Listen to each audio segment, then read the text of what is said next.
Marko Ristić je u svojim dnevnicima rado pisao o kontaktima sa André Bretonom i sa drugim francuskim nadrealistima. Takođe se u njegovim dnevnicima može pročitati i kako su svi ostali članovi Beogradske nadrealističke grupe učestvovali u ostvarivanju najrazličitije vrste intersubjektivne komunikacije. Tako se zna da su, na primer, Javnu pticu Milana Dedinca odmah posle objavljivanja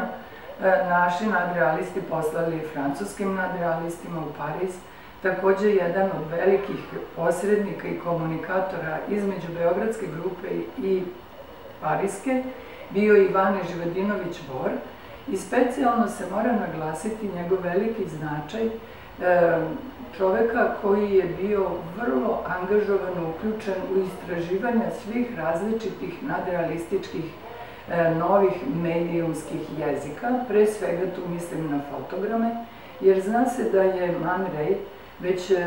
početkom 20-ih eksperimentisao sa fotogramima i nazivao ih reogrami, a u stvari fotogram je jedna potpuno rana tehnika, poznata čak iz istorije fotografije, zato što je recimo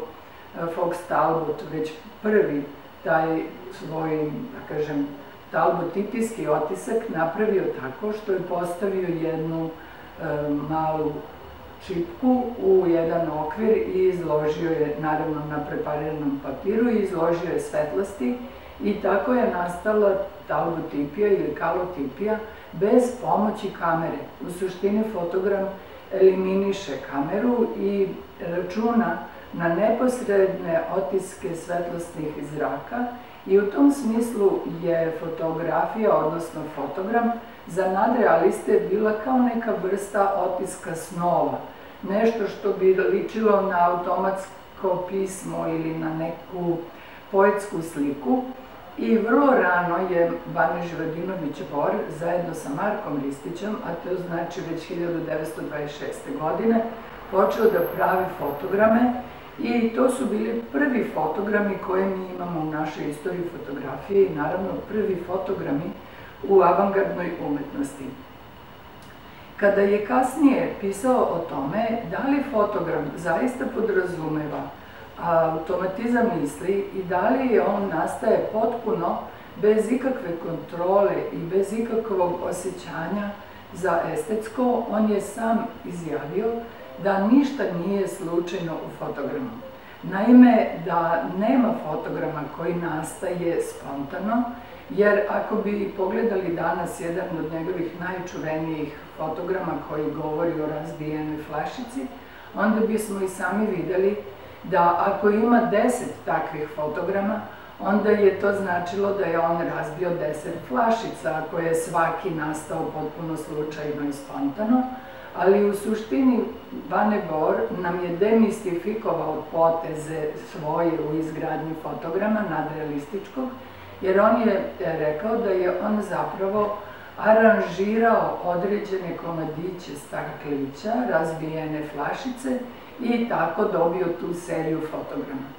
Postavlja se sada pitanje, a zašto je on to uradio? Jer je to bilo u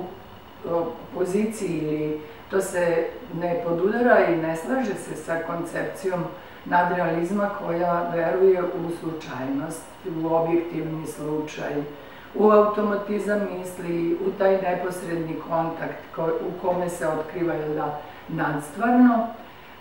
On je zapravo imao, kako ja smatram i neki drugi istraživači, pre svega Pavle Levi, on je smatrao da se zapravo izgradnjom serije fotograma može izgraditi jedna kvazi filmska struktura. Odnosno da ta serija fotograma, ako bi se povezala, ulančala kao jedna serija nepokretnih slika, dobila bi se pokretna informacija u slikama, kao neka vrsta trik filma ili animirani film na temelju tih 10-ak fotograma. Takođe znamo da je Vane Bor pravio filmove i o tome, nažalost, do danas nemamo pouzdane dokaze, ali i neke druge njegove fotografije, na primer 5 minuta pre ubistva i tako dalje, takođe ukazuju na tu kvazi filmsku atmosferu koju on neguje u svojim fotografskim delima. Za mene su posebno u tom smislu interesantni njegovi portreti.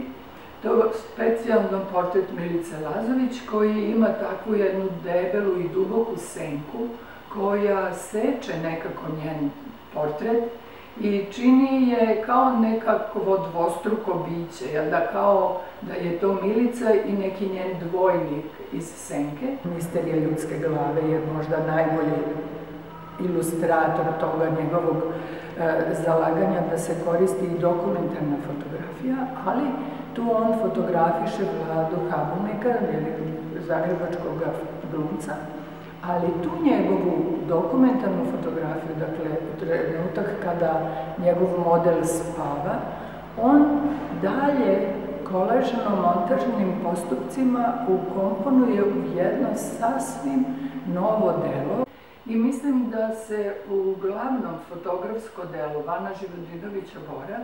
danas može na jedan sasvim novi način pročitati i istumačiti,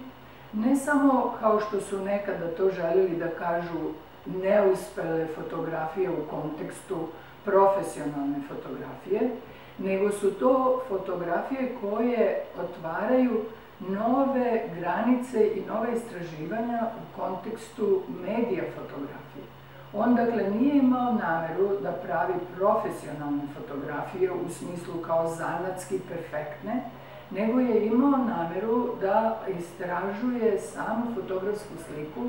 odnosno koliko ona daleko se može proširiti i koliko se ona može povezati sa drugim medijima, dakle koliko ona može uspostaviti intermedijalni dijalog, pre svega sa filmom, a onda sa druge strane i sa tekstom, jer se njegovi fotogrami objavljuju paralelno sa glavnim programskim tekstovima u Almanahu Nemoguće.